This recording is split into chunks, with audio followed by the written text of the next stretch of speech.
When my 6-year-old daughter Emma whispered those words to me in my sister's driveway, every instinct I had as a mother screamed that something was terribly wrong.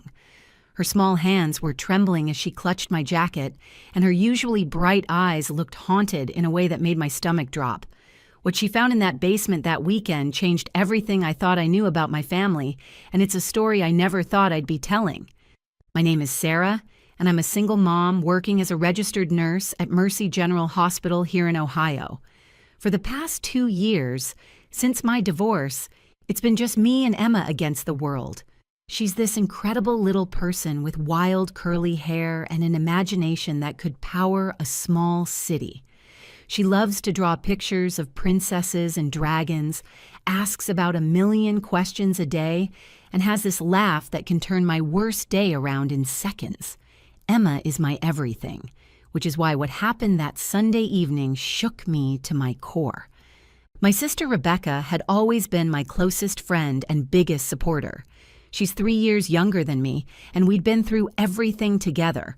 Our parents' messy divorce when we were teenagers, college struggles, my own divorce, and all the ups and downs of being young adults trying to figure out life. When our grandmother passed away 6 months ago and left Rebecca her old Victorian house, it seemed like a blessing. Rebecca had been struggling to find affordable housing, and the house, though old and quirky, was paid off and spacious. The house itself was something out of a storybook. 3 stories of faded blue paint and white trim, with a wraparound porch and tall windows that let in streams of golden light. Our grandmother had been a seamstress for over 40 years, and she'd converted the basement into this amazing craft room with built-in storage, good lighting, and enough space for all her projects. Rebecca was excited about having that space, talking about maybe starting her own small business or at least having room for hobbies. That Friday evening when I dropped Emma off, everything seemed perfectly normal. Rebecca greeted us at the door wearing one of her favorite oversized sweaters, her dark hair pulled back in a messy bun, looking every bit the fun Aunt Emma adored. Emma was practically bouncing with excitement about her first sleepover at the big house, as she called it. She had her little purple backpack stuffed with clothes, her favorite stuffed rabbit named Mr. Hopscotch, and about 6 different coloring books. Rebecca had promised Emma they'd explore the whole house together, maybe even have a tea party in the fancy dining room with grandmother's china. She'd already set up what she called a princess playroom in the basement, complete with some of our grandmother's old dress-up clothes and art supplies. Emma's eyes lit up when she heard about it, and she gave me a quick hug before running inside to see everything.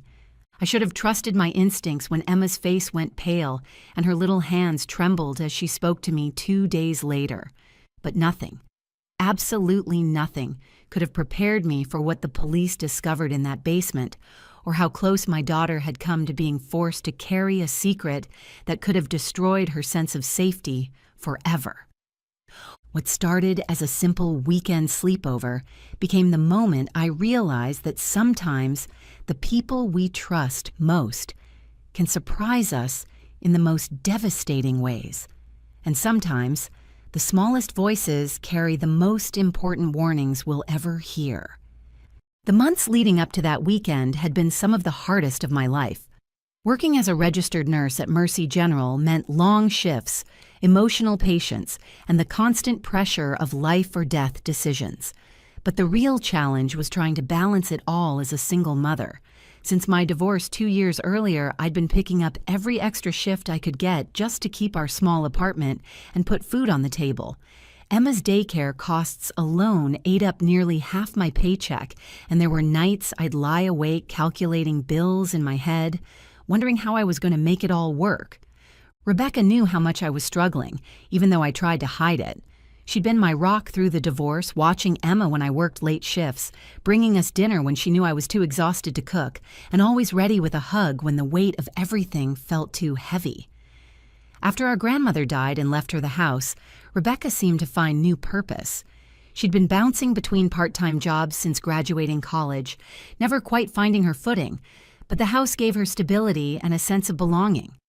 The Victorian house sat on Maple Street in one of the older neighborhoods, surrounded by mature oak trees and neighbors who'd lived there for decades. It was the kind of house that creaked and settled at night, with hardwood floors that told stories and windows that rattled when the wind picked up.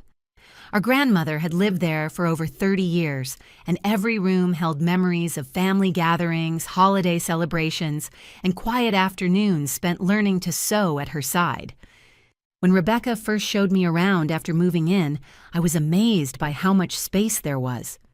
The basement had been completely finished by our grandfather decades ago, with wood paneling, carpeted floors, and built-in storage that ran along one entire wall. Grandmother had transformed it into her sewing sanctuary, with cutting tables, shelves lined with fabric, and a corner dedicated to her button and thread collection. The lighting was surprisingly good for a basement, with several large windows that let in natural light and professional-grade lamps positioned around the work areas. Rebecca had been gradually clearing out grandmother's things, keeping some special pieces, and donating others to local charities. She'd mentioned wanting to turn the basement into a multi-purpose space where she could pursue her own creative interests. Rebecca had always been artistic, with a talent for photography and graphic design that she'd never fully developed professionally. The basement seemed like the perfect place for her to finally have a proper workspace. That Friday evening in late October, when I dropped Emma off for her first sleepover at the house, the autumn air was crisp and the leaves were just beginning to turn. Emma had been talking about the sleepover for weeks, ever since Rebecca had extended the invitation. As a single mom working constant overtime, I rarely had opportunities for Emma to have these kinds of special experiences, and I was grateful that Rebecca wanted to create these memories with her niece. Rebecca met us at the front door, and I could see she'd put real effort into preparing for Emma's visit. She decorated the living room with some of Emma's artwork from previous visits, and she'd even bought Emma's favorite snacks. The house smelled like the apple cinnamon candles our grandmother used to love, and soft music was playing from the old radio in the kitchen. Emma immediately started exploring, running from room to room with the excitement that only a 6-year-old can muster. Rebecca followed behind her, pointing out special features and sharing stories about our grandmother. When they reached the basement door, Rebecca's face lit up with genuine excitement as she described the princess playroom she'd created down there. I remember feeling a wave of relief watching them together. Rebecca was so good with Emma, patient and playful in ways that reminded me of our own childhood. She'd always been the more creative one between us, the one who could turn a cardboard box into a spaceship or spend hours making up elaborate stories. Seeing her channel that creativity into making Emma's weekend special felt like a gift. As I prepared to leave, Rebecca walked me to the car while Emma continued exploring inside. We talked about the weekend plans, how Rebecca intended to take Emma to the park on Saturday if the weather was nice, and maybe even let her help with some simple cooking projects. Rebecca seemed more relaxed and happy than I'd seen her in months, and I attributed it to finally having a stable living situation and the opportunity to be the fun aunt. The drive home that Friday night was peaceful. I had the entire weekend ahead of me with no responsibilities, except a few household chores and maybe catching up on some reading. It felt like a luxury I hadn't experienced in years. I went to bed that night feeling grateful for having a sister who cared so much about Emma and optimistic about what the weekend might bring for all of us. Looking back now, I realize that sometimes the most devastating moments in our lives begin with the most ordinary circumstances, and that Friday evening was no exception. Saturday morning started normally enough. I slept in for the first time in months, something that felt almost foreign after years of early morning shifts and Emma's internal alarm clock that rarely allowed me to rest past 7. Around 10, I called Rebecca's house to check in, expecting to hear Emma's excited chatter about her adventures in the big house. Instead, Rebecca answered on the first ring, her voice unusually bright and cheerful. "Oh, hi, Sarah. We're having such a wonderful time. Emma's been such a good girl." When I asked to speak with Emma, there was a brief pause before Rebecca said, "She's actually in the bathroom right now, but she's doing great. We made pancakes this morning and she loved exploring all the rooms. She's been asking about the basement playroom all morning." Something in Rebecca's tone struck me as odd, but I chalked it up to the phone connection and my own tendency to overthink things. I told her I'd call again later and hung up, trying to shake the nagging feeling that something wasn't quite right. That evening, I tried calling again around dinner time. This time, Emma did come to the phone, but she sounded different. Her usual bubbly enthusiasm was replaced by short, quiet responses. When I asked what she'd been doing, she simply said, "Playing." When I asked if she was having fun, she gave a small yes that didn't sound convincing at all. "Did you like the princess playroom Aunt Rebecca made for you?" I asked, trying to inject some excitement into my voice. There was a long silence before Emma said, "I don't want to play there anymore." Before I could ask why, Rebecca's voice came through the phone, having clearly taken it from Emma. "She's just tired, Sarah. We had a big day exploring the house and playing dress-up. You know how she gets when she's overwhelmed." Rebecca's explanation made sense, but something about the whole interaction left me unsettled. Emma had never been shy about sharing every detail of her adventures, and the fact that she seemed withdrawn was completely out of character. I told myself I was being overprotective, that Emma was probably just experiencing the normal adjustment that comes with sleeping in a new place. Sunday dragged by with an anxiety I couldn't shake. I found myself checking the clock constantly, counting down the hours until I could pick Emma up. When I called that morning, Rebecca answered immediately again, almost as if she'd been waiting by the phone. "How's Emma this morning?" I asked. "Oh, she's fine. We're just having breakfast. She slept really well." Rebecca's voice had that same overly bright quality from the day before. "Can I talk to her?" "She's actually eating right now, and you know how messy she gets with syrup. Maybe it's better if you just talk to her when you pick her up this evening?" I wanted to insist, but Rebecca's reasoning seemed logical, and I didn't want to create unnecessary drama. Still, the protective instinct that had been building all weekend was getting stronger. When I arrived at Rebecca's house that Sunday evening, the first thing I noticed was Emma sitting alone on the front porch steps. She wasn't running around the yard or playing with the sidewalk chalk Rebecca had bought for her. Instead, she was sitting perfectly still, clutching Mr. Hopscotch against her chest, staring at the ground. My heart immediately started beating faster. Emma was never still like that, never so quiet and withdrawn. As I got out of the car, she looked up at me with eyes that seemed older somehow, more guarded than they'd been just 2 days earlier. "Hi, baby," I said, walking up the porch steps. "Are you ready to go home?" Emma stood up slowly and walked toward me, but instead of her usual running leap into my arms, she approached cautiously. When she finally reached me, she wrapped her arms around my waist and held on tighter than I'd ever felt her hold before. Her small body was trembling against mine. I knelt down to her level, searching her face for clues about what was wrong. Her usually bright complexion looked pale, and there were dark circles under her eyes that suggested she hadn't slept well despite what Rebecca had told me. "Emma, sweetheart, what's wrong?" I asked gently, stroking her hair. She leaned in close to my ear, her voice barely above a whisper. "Mommy, Auntie made me promise." The words sent a chill down my spine. "Promise what, baby?" Emma's grip on me tightened, and when she spoke again, her voice was so quiet I had to strain to hear her. "Not to tell you what I found in the basement."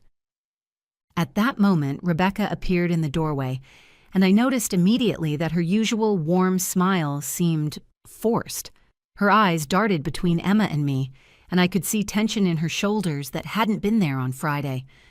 "What's Emma talking about, Rebecca?" I asked, standing up but keeping my hand on Emma's shoulder. Rebecca let out a laugh that sounded hollow. "Oh, you know how kids are with their imagination. We were just playing hide and seek, and she found some old stuff of grandmother's. I told her it was our little secret adventure." But Emma pressed closer to my leg and shook her head slightly, a gesture so small that Rebecca might have missed it, but I caught it immediately. Rebecca's forced smile and Emma's obvious fear created a tension in the air that I could practically feel pressing against my chest. Every maternal instinct I possessed was screaming that something was seriously wrong, but I also knew I needed to get Emma away from this situation before I could properly assess what had happened. "Well, we should probably head home," I said, trying to keep my voice calm and normal. Emma has school tomorrow, and I want to get her settled in. Rebecca nodded a little too eagerly. Of course, of course.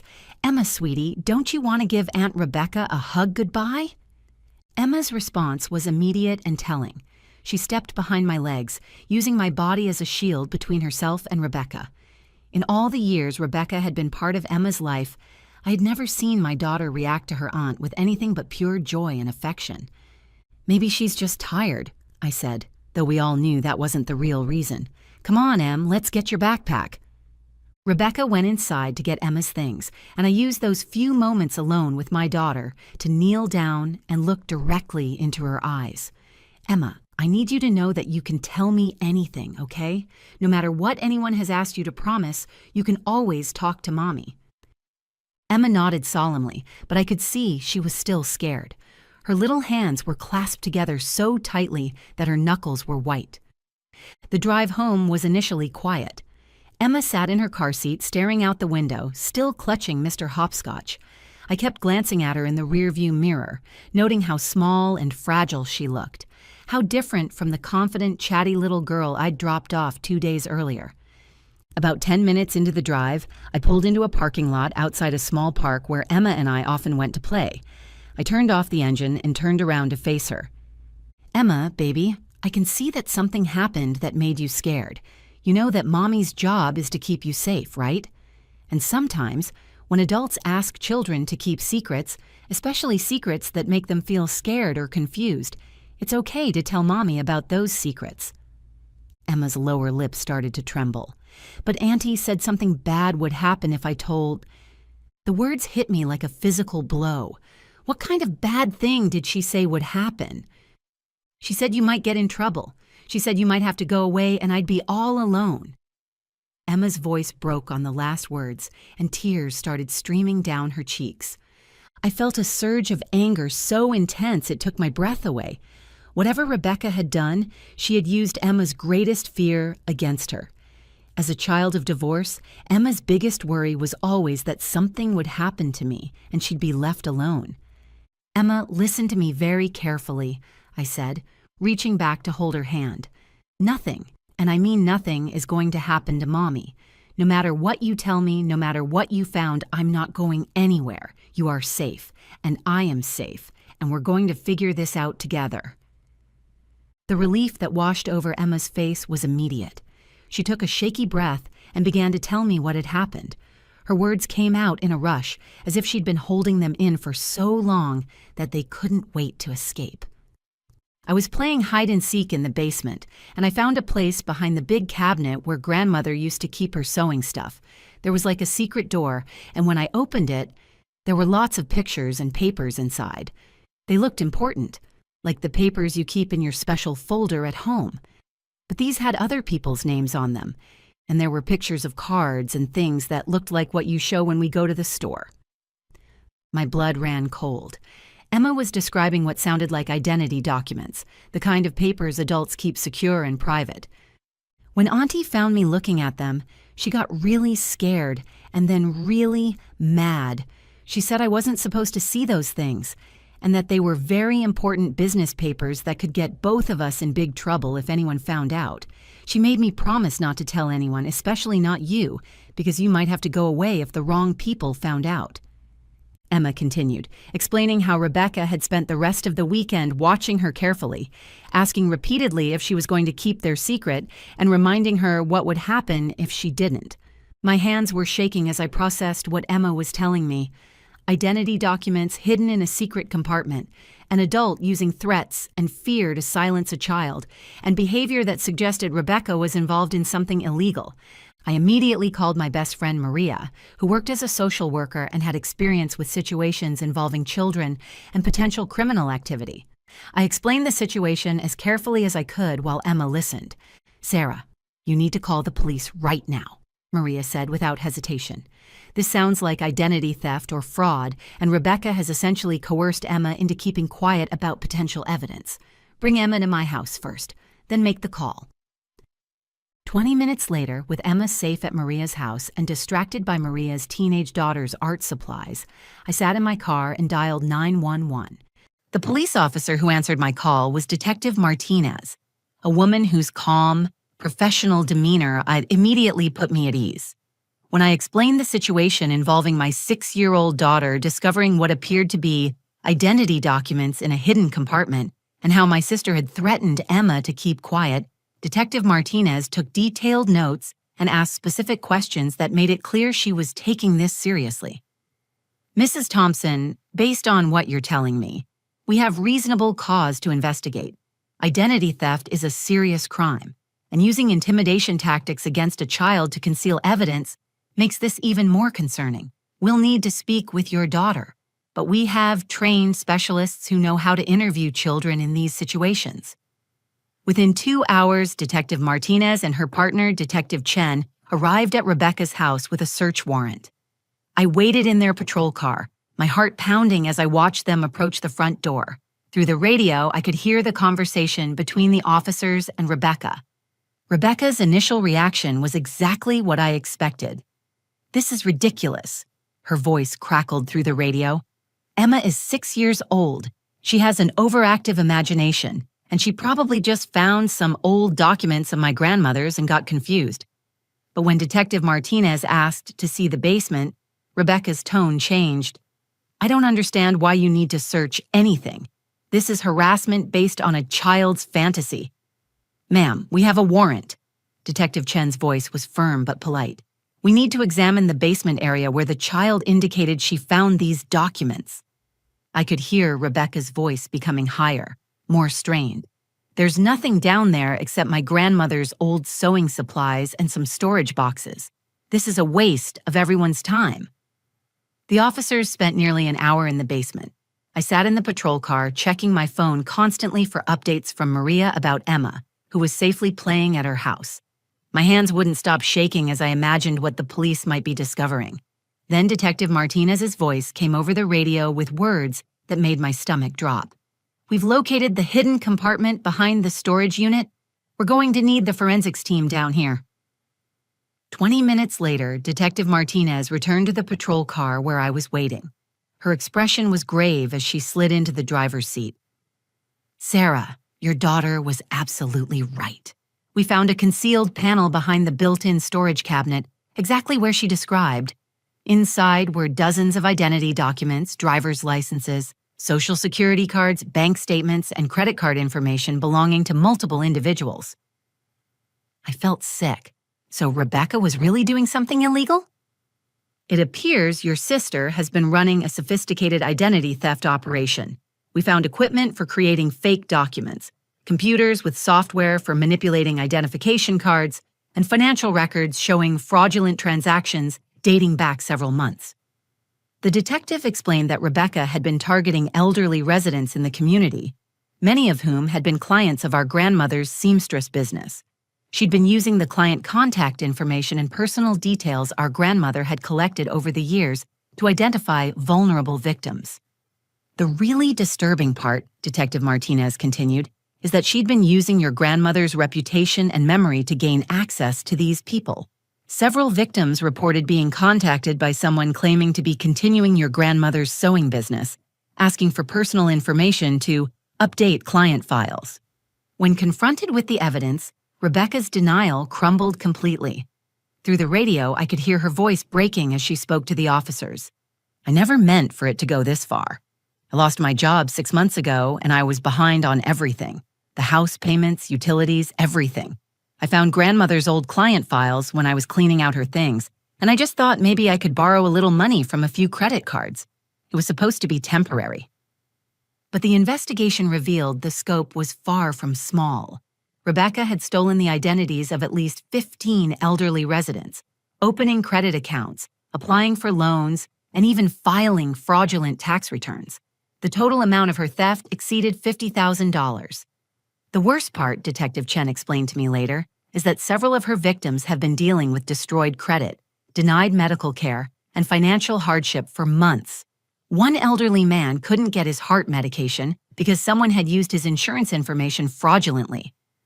Rebecca was arrested that evening on multiple charges, including identity theft, credit card fraud, mail fraud, and child endangerment for the threats she'd made against Emma.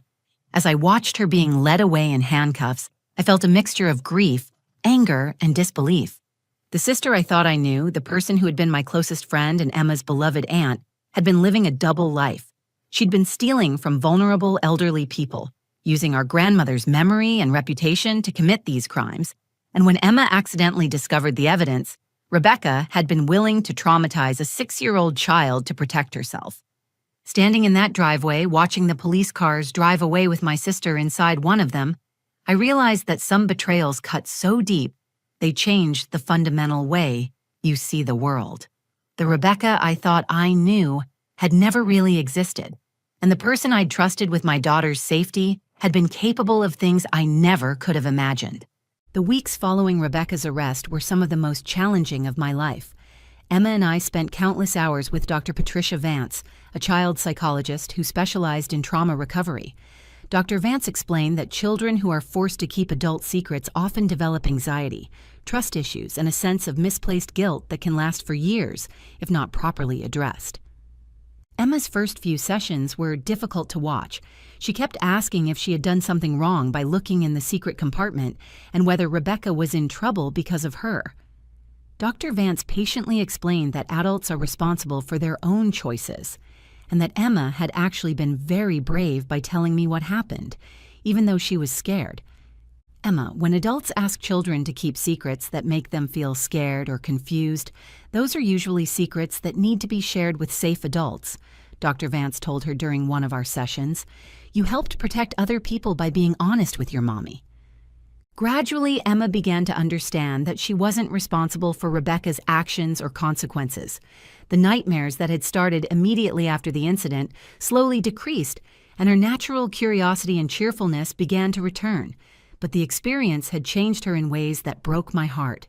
She became more cautious around adults she didn't know well, and she started asking me repeatedly if I was going to go away or get in trouble. The legal proceedings moved forward quickly. Rebecca's lawyer initially advised her to plead not guilty, but the evidence was overwhelming. The hidden compartment in the basement contained detailed records of her crimes, including victim information, fraudulent documents, and financial records showing exactly how much money she'd stolen. During the investigation, police identified 17 victims of Rebecca's identity theft scheme. Most were elderly residents who had been clients of our grandmother's seamstress business, people who had trusted our family for decades. The emotional impact on these victims was devastating. Mrs. Henderson, who was 83 and had been a close friend of our grandmother's, had her credit destroyed and was denied a loan for necessary home repairs. Mr. Patel, a 78-year-old widower, had his bank accounts frozen for months while the fraud investigation continued, leaving him unable to pay for his medications. Rebecca eventually accepted a plea deal.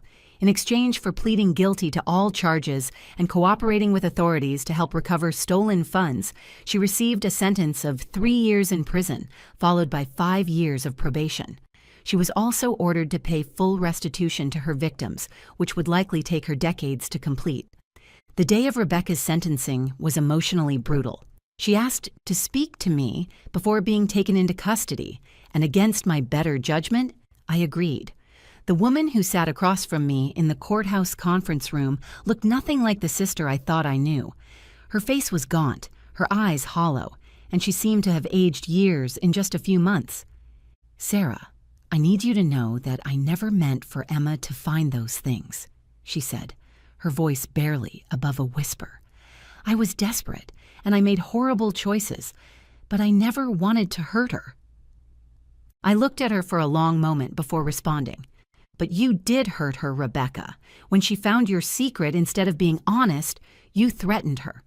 You used her love for me against her. You made a 6-year-old child believe that her mother might be taken away from her." Rebecca broke down crying, and despite everything she had done, part of me still felt sorry for her. But I also knew that my priority had to be Emma's healing and our future together. Emma and I moved to a different apartment across town, partly for practical reasons and partly because I needed us to have a fresh start. The old neighborhood held too many memories of Rebecca, and I wanted Emma to have space to heal without constant reminders of what had happened. Slowly, life began to find a new normal. Emma started first grade at a new school where she made friends quickly and threw herself into learning to read. She still drew pictures constantly, but now they were filled with rainbows and happy families instead of the dark, confused images she'd created immediately after the incident. The experience taught me invaluable lessons about trusting my instincts as a parent. When Emma's behavior changed that weekend, every alarm bell in my head had been ringing, but I'd tried to rationalize it away. I learned that children's behavior is often the most honest indicator of their emotional state, and that when something feels wrong, it usually is. Most importantly, I learned the critical importance of teaching Emma that she should never keep secrets that make her feel scared, confused, or uncomfortable. We developed a system where she could tell me anything without fear of consequences, and I made sure she understood that my love for her was unconditional and that nothing she could say would ever make me go away. Rebecca is scheduled to be released next year. She's written several letters asking if she can have contact with Emma, but I've decided that won't happen until Emma is much older and can make that choice for herself.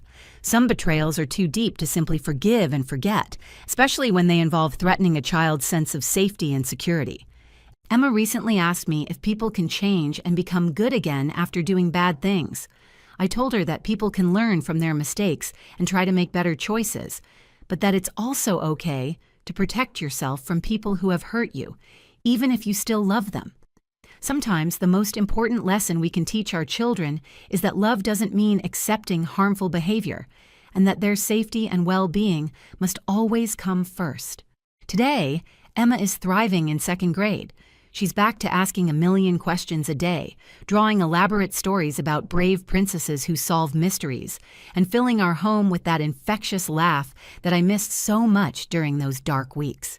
She still sees Dr. Vance occasionally, but mostly she's just a happy, curious 7-year-old who knows without a doubt that she's loved and protected. People often ask me if I regret calling the police that night, if I wish I had handled things differently to keep my family together. The answer is always the same. I would make that call again in a heartbeat. Emma's safety and well-being will always be my first priority, and teaching her that she can trust me with difficult truths was worth any pain our family had to endure. This experience changed both of us, but it also made us stronger. Emma learned that her voice matters, that speaking up when something feels wrong takes courage, and that the adults who truly love her will always listen and protect her. I learned to trust my instincts, to pay attention when my child's behavior changes, and that sometimes the hardest decisions we make as parents are also the most important ones. If you're a parent watching this, please remember that children should never be asked to keep secrets that make them feel scared or uncomfortable. Create an environment where your kids know they can tell you anything without fear of punishment or abandonment. And if something ever feels wrong, trust that instinct. Children's behavior is often the most honest indicator we have that something needs our attention. The basement in that old Victorian house is empty now. The new owners renovated it into a family room where their children play safely under their parents' watchful eyes. Sometimes I drive by that neighborhood and think about how different things could have been if Emma hadn't been brave enough to speak up, or if I hadn't been willing to listen. Some secrets are meant to protect people, but others are meant to hide harm. Teaching our children the difference between the two might be one of the most important lessons we can give them. If this story resonated with you, please share it with other parents who might benefit from hearing it. Leave a comment below about how you create safe communication with your children, or share your own experiences with trusting your parental instincts.